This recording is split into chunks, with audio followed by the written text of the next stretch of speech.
Presidente, en otro tema, presidente, ayer… A ver, las reformas. Es que es interesantísimo esto. Reformas, pero esas son las 19 más importantes. Esas nada más son las… Y luego les dejo de tarea a ustedes que me digan cuáles reformas hicieron los gobiernos del PRIAN en beneficio del pueblo. A ver si me encuentran una. Miren, en mayo del 89, al inicio del gobierno de Carlos Salinas, el PRI y el PAN avalaron el Plan Nacional de Desarrollo 1989-1994, que permitió la venta de importantes empresas públicas al sector privado. El 27 de junio de 1990, el PRI y el PAN reformaron el artículo 28 constitucional para entregar bancos que eran propiedad de la nación, eliminando el párrafo que reservaba al Estado la prestación del servicio público de banca y crédito. Esto para los jóvenes, porque el que nació en el 90 tiene ahora, ¿cuántos años? 33.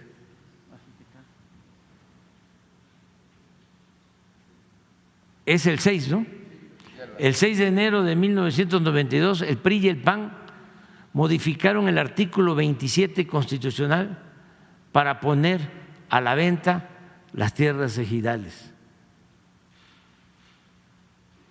El 6 de mayo de ese mismo año, los legisladores del PRI y del PAN cambiaron la ley minera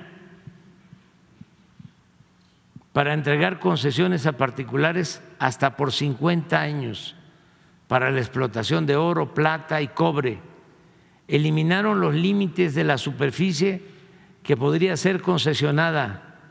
Derogaron el impuesto a la extracción de minerales, es decir, décadas estuvieron las mineras sin pagar impuestos por la extracción de minerales. Esto no sucedió en ningún país del mundo, en ningún país del mundo, el no pagar los impuestos por la extracción de minerales.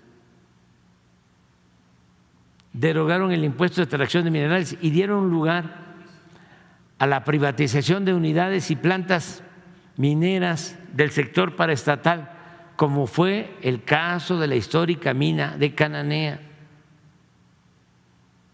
Era una mina del sector público y con Salinas, con el apoyo del PRI y del PAN, se entregó a Grupo México.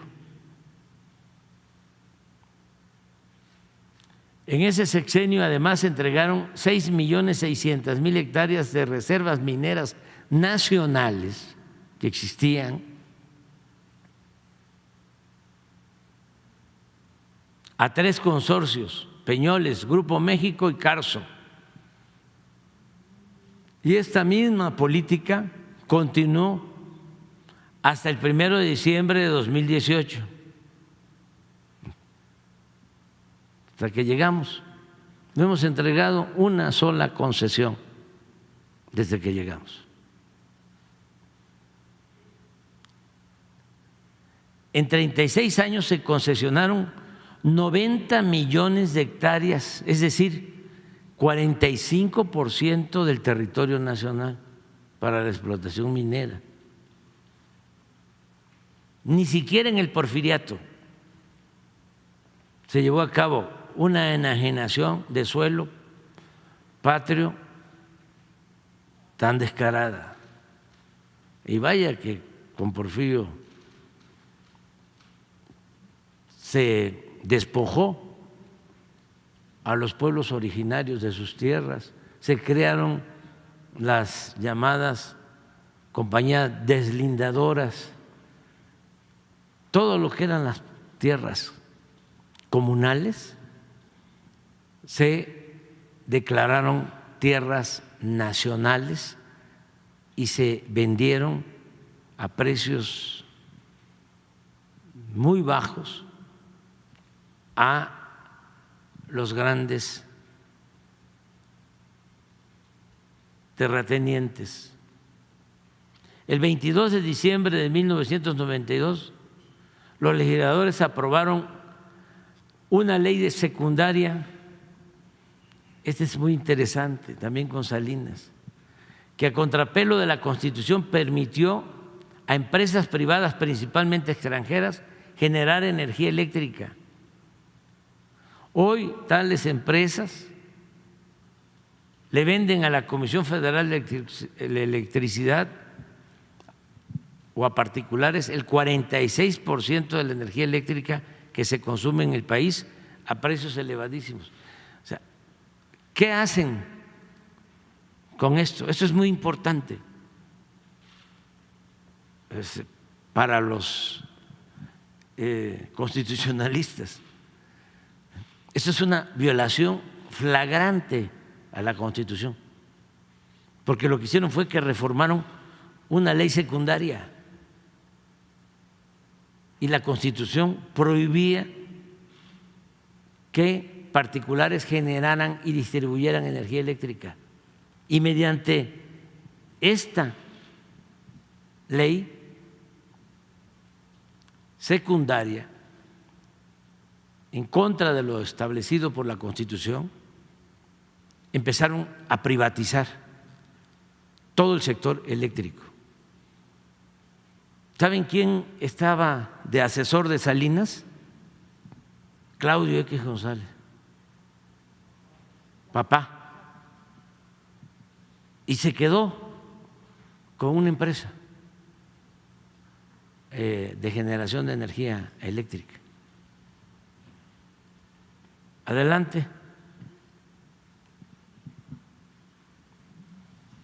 El 5 de marzo de 1993, el PRI y el PAN aprobaron la reforma al artículo 3º constitucional para limitar la gratuidad de la educación pública solo a nivel de primaria y secundaria. Antes de esta reforma, la educación pública era gratuita en todos los niveles de escolaridad. ¿Qué hicieron con la reforma? Acotaron la gratuidad nada más a educación básica y pusieron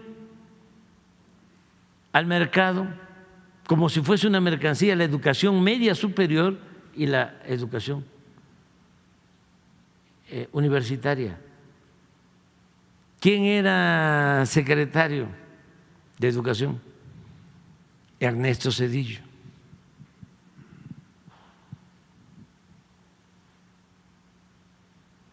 Desde entonces empezaron a rechazar a los jóvenes con la mentira, el pretexto de que no pasaban el examen de admisión, cuando en realidad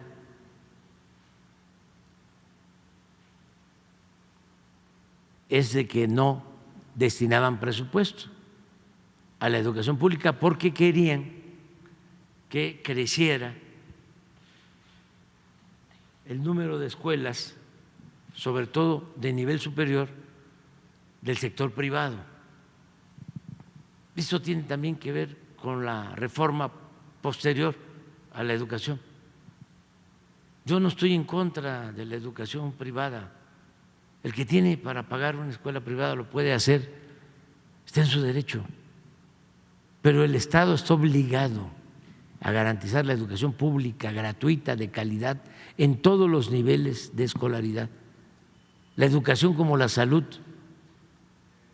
no son privilegios, son derechos del pueblo. ¿Qué pasó con esta política? Pues aumentó la matrícula de las escuelas privadas. Al principio,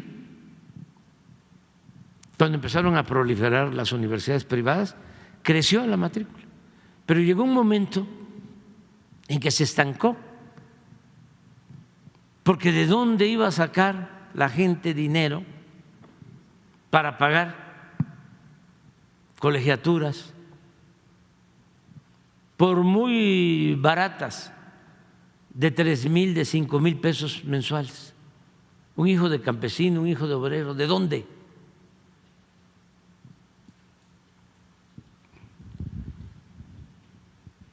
El 18 de marzo del 95, la mayoría del PRI en la Cámara, esto fue lo de que hablábamos de la Roque Señal,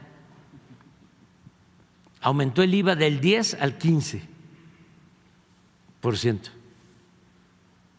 El 12 de mayo del 95, el PRI y el PAN reformaron la ley reglamentaria del servicio ferroviario, PRI-PAN, para privatizar Ferrocarriles Nacionales de México y venderlo a empresas nacionales y extranjeras. Tan descarado fue este atraco que al terminar su sexenio, el expresidente Ernesto Zedillo se fue a trabajar como asesor del Consejo de Administración de una de las empresas que se quedó con la mayor parte de la infraestructura ferroviaria del país. Como esto pasó en el 95, ¿cuántos años tienen ahora los jóvenes que nacieron en el 95? 28. El 23 de mayo de 1996, el PRI y el PAN aprobaron la ley del sistema de ahorro para el retiro, las AFORES, que se entregaron de esa forma a operadoras financieras privadas nacionales y extranjeras. Los AFORES, la administración de estas pensiones se da a partir de entonces sin transparencia, con altos costos por la operación y baja rentabilidad para derechohabientes. ¿Esto qué significa? Ya va a empezar a ponerse muy grave, de que por esto los trabajadores van a recibir al pensionarse, ahora porque hicimos una modificación, pero de todas maneras van a recibir como 60, 70% de lo que ganaban.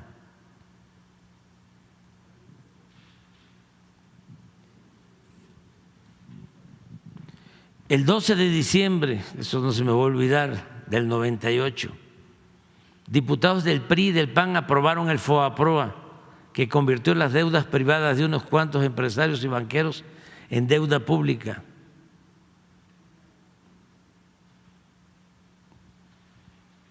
En la actualidad,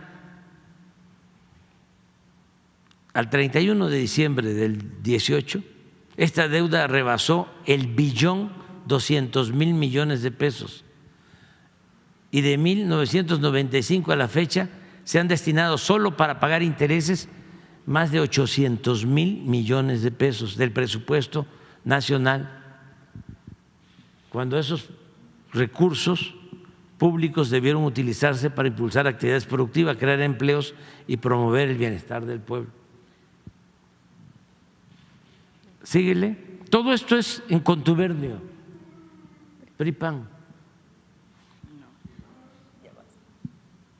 El 24 de octubre,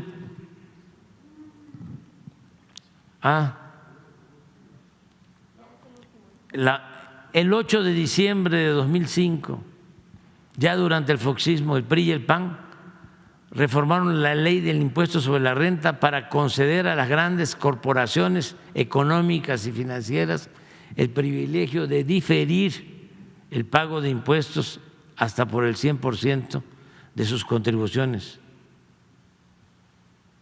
Una vez consumado el fraude electoral de 2006, el 22 de marzo de 2007, el PRI y el PAN modificaron la ley del ISSSTE.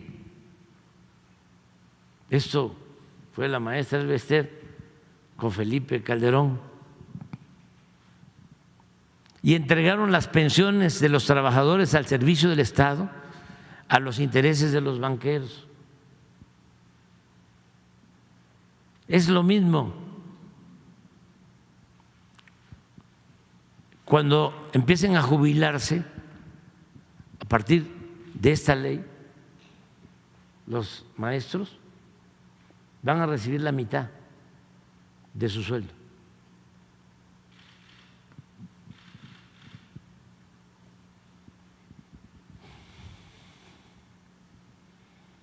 El 13 de septiembre de 2007, los mismos legisladores del PRI y del PAN aprobaron un paquete fiscal que incluyó la creación de un impuesto empresarial de tasa única y el impuesto del 2% en efectivo, que más tarde aumentaron al 3%. El 24 de octubre de 2008 aprobaron la Ley de Petróleos Mexicanos para dar lugar al otorgamiento de contratos incentivados a empresas privadas. El 2 de diciembre de 2012,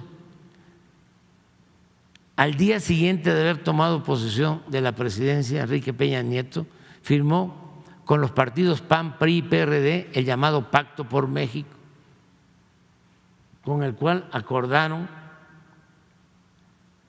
profundizar en las privatizaciones del sector energético, la educación, la seguridad social y las comunicaciones, así como reformar leyes fiscales, laborales y hacendarias, todo en beneficio de la clase dominante del país y de los intereses extranjeros.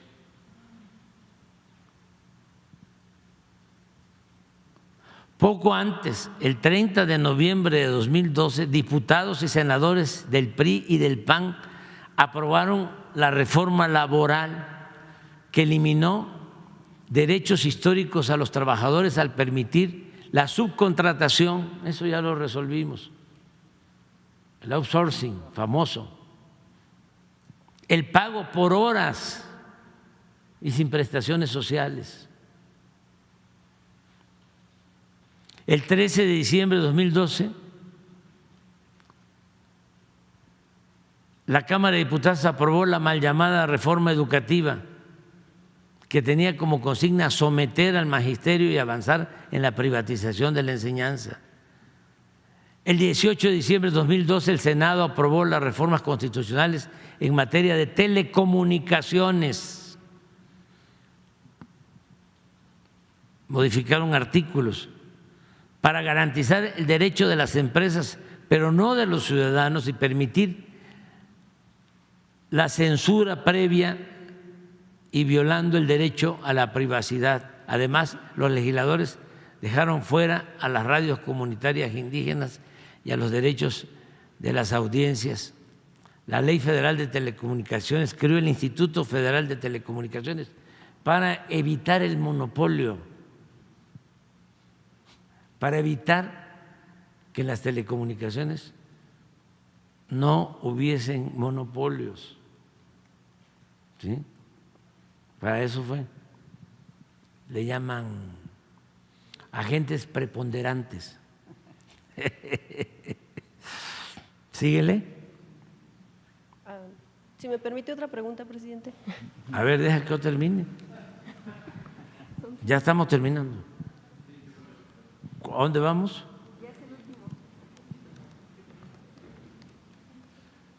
En octubre del 17, el Senado aprobó nuevos cambios a la Ley de Telecomunicaciones. El 17 de octubre del 13, la Cámara de Diputados aprobó la reforma hacendaria, que significó cobrar más impuestos a la mayoría de los contribuyentes, manteniendo los privilegios, súbele, ¿hasta ahí? Fiscales para las grandes empresas y los bancos.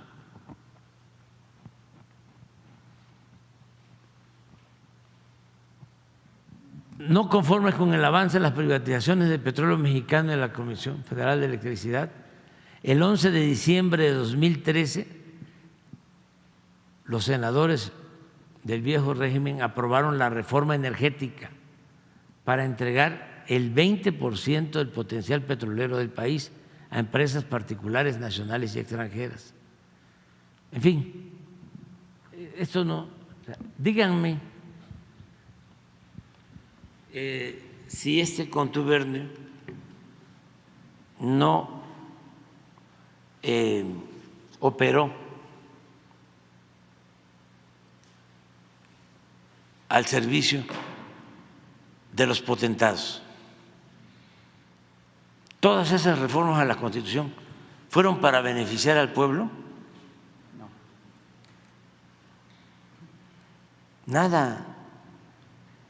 Tomaron por asalto al gobierno, secuestraron a todos los poderes, crearon una república simulada. Y parte de esto es lo del Poder Judicial.